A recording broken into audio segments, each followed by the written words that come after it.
What's going on, everyone? It's Josh from Meticulous Co Mobile Auto Detailing, and in this video I'm going to show everyone how I clean rubber floor mats.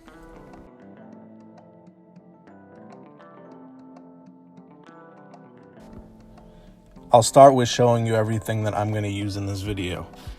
I have a scrub brush from Home Depot, the HDX Home Depot brand, as well as a tile and grout brush from HDX as well. A metal pick tool that comes in a 4-pack from Harbor Freight, Black Magic Bleach White Tire Cleaner, the aerosol version of Super Clean, free-flowing water, as well as compressed air. There are many different roads to the same destination. You don't need to use everything I'm using. This is just what I prefer. You can try out different things and see what works for you and what you enjoy using. Let's get straight into it. I'm going to take my hose and I'm going to rinse off the floor mat, getting rid of any loose debris and any dirt. As you can see, these aren't the dirtiest of floor mats, but it's not the level of filth that are on these floor mats. It's the process that's important.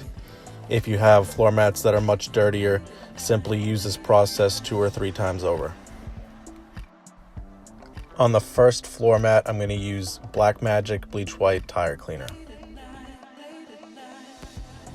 Now I'm simply going to take the cleaner and spray it all over the rubber floor mat. My process of cleaning rubber floor mats is almost identical to how I clean tires. I will link up the description above to that video. Now I'm simply taking both of my scrub brushes and agitating every inch of the floor mat, going in both directions, making sure that I get in between all of the edges, the nooks, and the crannies. When you feel satisfied with the job that you've done, simply wash away. The next product I'm going to highlight, that I also highlighted in my tire cleaning video, is the aerosol version of Super Clean.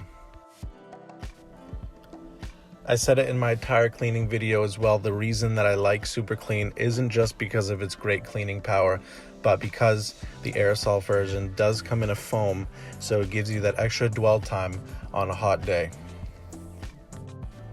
The last thing you want is for your cleaning products to dry on you.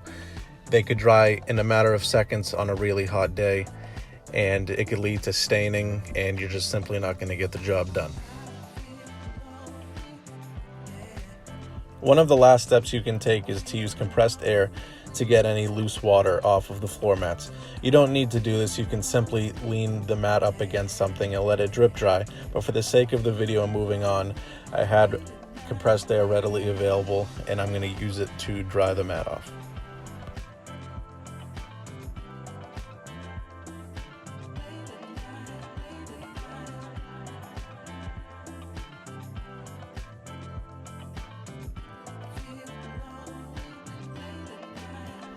One of the final touch steps that you can do is really getting every detail by taking your pick tool and getting any pebbles and anything that you missed out of all the crevices that they're lodged into.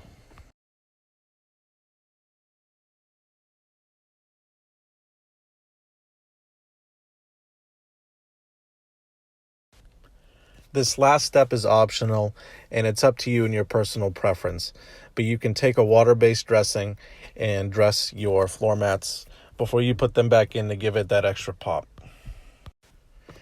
It is imperative that the dressing is water-based. You don't want to use any petroleum-based dressings or anything but water-based dressings. You want something that is non-slippery, that's going to be completely safe under your feet and around your gas pedals. This is the final product. I hope this was helpful for everyone. Please like, share, and subscribe, and thank you for watching.